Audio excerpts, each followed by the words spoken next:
तो नमस्कार प्यारे साथियों, स्वागत है आप सभी का B R nursing education academy में।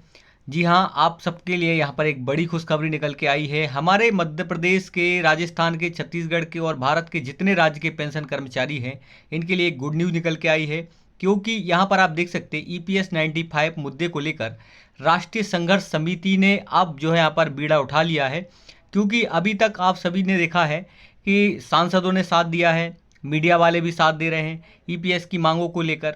ये मांगें पूरी हो रही हैं और प्रधानमंत्री मोदी जी भी यहाँ पर लगातार वादा कर रहे हैं कमांडर अशोक रावत जी से कि हम यहाँ पर देखेगा 3,000 रुपये तो कर देंगे, लेकिन कमांडर साहब बोल रहे हैं हमें 7,500 रुपये की ज़रूरत है, हम 7,500 पर ही सारी शर्तों को मानेंगे। तो प्रधानमंत्री के द्वारा जो घोषणा करी गई वो भी बताएंगे, साथ में EPS 95 आ गई खुशखबरी, इन सभी पर लेटेस्ट अपडेट देने वाला हूँ। लेकिन उससे पहले आप सभी से निवेदन है कि अगर आपको ये सारी खबरें अच्छी लगती हैं तो चैनल को सब्सक्राइब भी कर लिया करें, क्योंकि जो भी खबरें हैं हम सारी आपकी इसी चैनल के माध्यम से देते रहेंगे। अच्छा, देखा होगा आपने, यहाँ पर कमांडर साहब देखिए घोषणा कर रहे हैं और साथ में यहाँ पर कई समितियों के अध्यक्ष भी बैठे हुए हैं, जिनकी वार्ता हुई, यहाँ पर बातें हुई कि हम क्या करें, क्योंकि 3,500 रुपये 3,000 रुपये लेकर हमारे जो है समस्त पेंशन कर्मचारी खुश तो नहीं होंगे, इसलिए अभी भी मांग जारी है। और अच्छा, इसमें हमारे मीडिया कर्मी भी खुलकर साथ दे रहे हैं। हम यहाँ पर बता दें कि भारत के एक वरिष्ठ पत्रकार रवीश कुमार, अब इन्होंने भी मुद्दा उठाया है। आप देख सकते हैं यहाँ पर EPS राष्ट्रीय संपर्क समिति, यहाँ पर EPS 95 मामले को लेकर ये आप भीड़ देख पा रहे हैं। ये जो भीड़ है, ऐसी कई रैलियां भारत के अलग अलग राज्यों में निकाली जा रही हैं। इन समस्त पेंशन कर्मचारियों का एकजुट होने का कारण भी ये है कि हम सब जो है 7,500 की सभी लोग मांग करें।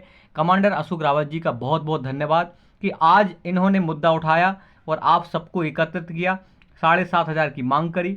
रवीश कुमार के लिए भी बहुत बहुत धन्यवाद, रवीश जी ने ये मुद्दा आपका पूरे भारत में चलाया। अब देखिए, जानते हैं कुछ खबरें जो आज की निकल के आई हैं। जैसे कि आप देख सकते हैं यहाँ पर सबसे पहली आज की खबर है, EPS पेंशन पर कोर्ट का असर। क्या कोर्ट का असर पड़ेगा?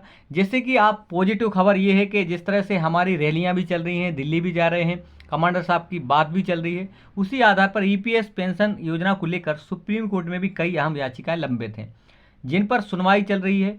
कोर्ट ने पिछली सुनवाई में केंद्र सरकार और EPFO को स्पष्ट निर्देश दिए थे कि पेंशनर्स की शिकायतों का जल्द समाधान करें। कोर्ट ने यह भी माना कि न्यूनतम पेंशन राशि मौजूदा महंगाई दर के हिसाब से अपर्याप्त है, मतलब 1,000 रुपये में हमारे समस्त पेंशन कर्मचारियों का कोई गुजारा नहीं हो पा रहा है। यदि कोर्ट की ओर से कोई ठोस निर्णय आता है तो EPS पेंशनर को सीधे तौर पर लाभ होगा। ऐसे सरकार की बात करें, ऐसे में सरकार कोर्ट के निर्देशों को ध्यान में रखते हुए सुधार की दिशा में कदम बढ़ा रही है। ये बहुत बड़ी खबर है, क्योंकि यहाँ पर देखिएगा, कमांडर अशोक रावत जी के साथ साथ हमारे जो पेंशन कर्मचारी हैं, ये भी अब साथ में खुलकर आ रहे हैं। आप देख पा रहे हैं EPS 95 पेंशनर को यहाँ पर एक राहत भरी खबर है, क्योंकि EPS 95 योजना के तहत आने वाले पेंशनर के लिए एक महत्वपूर्ण निर्णय लिया गया है। सरकार द्वारा इस बार EPS 95 पेंशनर के न्यूनतम पेंशन में संशोधन पर गंभीर विचार किया जा रहा है। पेंशनर की लंबे समय से मांग रही है कि न्यूनतम मासिक पेंशन को बढ़ाकर कम से कम 7,500 रुपये किया जाए। सूत्रों की माने तो इस बार कैबिनेट स्तर पर मंथन चल रहा है और जल्द ही कोई बड़ा फैसला लिया जा सकता है। इससे देश भर के करीब 65 लाख जो पेंशन कर्मचारी हैं, आप यहाँ देख पा रहे हैं, और इनको लाभ मिलेगा। और जो सालों से मेहनत कर रहे हैं, इन सब के लिए भी गुड न्यूज़ है, क्योंकि कमांडर साहब से लेकर हमारे जितने पेंशन कर्मचारी हैं, ये अपनी मांगें अभी भी जो है जारी रखे हुए हैं। अब आज की कुछ खबरें ये आपको जो मैं दिखा रहा हूँ, ये बहुत पॉजिटिव हैं, क्योंकि इससे पहले ऐसी खबरें कभी आई नहीं हैं। आप देख पा रहे हैं EPS 95 पेंशन देश भर के लाखों केंद्र सरकार के कर्मचारियों पेंशनरों के लिए एक अच्छी खबर सामने आई है। सरकार ने महंगाई भत्ते DA में 4% की बढ़ोतरी की मंजूरी दी है, जिससे कि अब कुल मिलाकर DA बढ़कर 50% तक पहुंच गया है। यह बढ़ोतरी 1 जुलाई 2025 से प्रभावी मानी जा रही है। मतलब उस समय देखिएगा, जुलाई में आपकी ये मान्य होनी थी, लागू होनी थी। इस कारणों से अभी तक जुलाई में ये एक्टिवेट नहीं हो पाई, क्योंकि उस समय भारत पाकिस्तान जैसे विवाद हो गए थे। उपराष्ट्रपति ने ज्ञापन दे दिया था, साथ में मोदी जी की विदेशी यात्राएं थी, जिस कारणों से अभी अगस्त का अनुमान लगाया जा रहा है। इसमें लिखा हुआ है कि इसका भुगतान अगस्त माह के शुरू होगा। इससे कर्मचारियों की सैलरी में लगभग 7,500 रुपये तक की सीधी बढ़ोतरी हो सकती है, जो कि ग्रेड पे और बेसिक पे के अनुसार अलग अलग होगी। देखिए, एक बात और बता दूं कि 8वां वेतनमान भी अभी लगने वाला है। इससे भी हमारे पेंशन कर्मचारियों के लिए भी यहाँ पर बहुत बड़ा लाभ मिलने वाला है। अब इस चैनल के माध्यम से हमारा यही उद्देश्य है लोगों को एकजुट करना, क्योंकि कमांडर साहब ने कहा है कि हम सब लोग भारत के लगभग पूरे भारत में 80 लाख से लेकर 1 करोड़ हमारी जनसंख्या है, ठीक, लेकिन हम अलग अलग राज्य से हैं, एकजुट नहीं हो पा रहे हैं। तो इस चैनल के माध्यम से लोगों को एकत्रित किया जा रहा है, संगठित किया जा रहा है। इसलिए चैनल को सब्सक्राइब भी करें और लोगों तक शेयर भी किया करें, क्योंकि हमारे अलग अलग राज्यों से जितने पेंशन कर्मचारी हैं उनको यहाँ पर जोड़ा जा रहा है। साथ में देखें, अगर मैं बात करूँ, ये तो थी खबरें, लेकिन अब आप सबके साथ में सांसदों ने भी खुलकर निर्णय लिया है।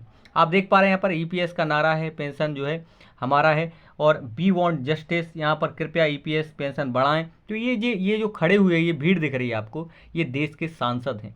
26 सांसदों ने खुलकर ईपीएस 95 मामले को लेकर खुला समर्थन दिया है। तो ये संसद भवन में यहाँ पर देखिएगा, वहाँ पर जो है रैली और घोषणा करी गई है। इन्होंने यहाँ पर अनाउंसमेंट करी कि हम सब आपके साथ हैं। साथ में कुछ और तस्वीरें आपको जो है काफ़ी वायरल हो रही हैं, जिनको हम कल स्पेशली एक वीडियो के माध्यम से आपको और दिखाएंगे कि यहाँ पर कमांडर साहब ने क्या कहा है। वो वीडियो भी लेकर आने वाला हूँ इसी चैनल पर। साथ में पीएम मोदी जी की और कमांडर साहब की क्या मुलाकात हुई है, यहाँ पर जो बैठक होनी थी एनएसी की, उस बैठक में क्या निर्णय निकल के आया 7,500 रुपये की मांग को लेकर, तो सबसे पहले हम इसी चैनल पर देंगे। इसीलिए चैनल से ज़्यादा लोग जुड़ जाना, क्योंकि इंतजार रहेगा। मैं कल स्पेशली एक वीडियो लेकर आने वाला हूँ पीएम मोदी जी की और यहाँ पर अशोक रावत जी की क्या वार्ता हुई है और क्या सहमति बनी है पेंशन को लेकर। इसलिए आप सभी से रिक्वेस्ट है कि वीडियो को पूरा जरूर देखना। साथ में इस चैनल का मुख्य उद्देश्य सभी लोगों को एकजुट लाना, एक मंच पर लाना, ताकि हम सब लोग मिल के अगर दिल्ली में रैली करना है, आंदोलन करना है, कमांडर साहब का साथ देना है, तो हम सब इस चीज़ से, इस चैनल से एकजुट हो रहे हैं। तो मिल के काम करिएगा और चैनल को ज़्यादा से ज़्यादा जितने ग्रुप हैं वहाँ शेयर करिएगा, अपने मित्र साथियों तक भेजिएगा और चैनल को ज़्यादा से ज़्यादा सब्सक्राइब करिएगा। तो यही आज की जो लेटेस्ट अपडेट है कि आज हमारे लिए यहाँ पर बहुत बड़ी पॉजिटिव खबर निकल के आई है कि आज रवीश कुमार जैसे वरिष्ठ पत्रकार ने आपके यहाँ पर इस मामले को उठाया है। साथ में कमांडर साहब जो मेहनत कर रहे हैं, इनके लिए दिल से धन्यवाद और आप सभी के लिए भी बहुत बहुत धन्यवाद। Thank you so much. Subscribe करिएगा। अच्छा, एक और बात बता दूं, आप किस राज्य से देख रहे हैं कमेंट जरूर करना। साथ में आप बताना आपको कितनी पेंशन मिल रही है। Thank you so much. जय हिंद, जय भारत, जय श्री महाकाल।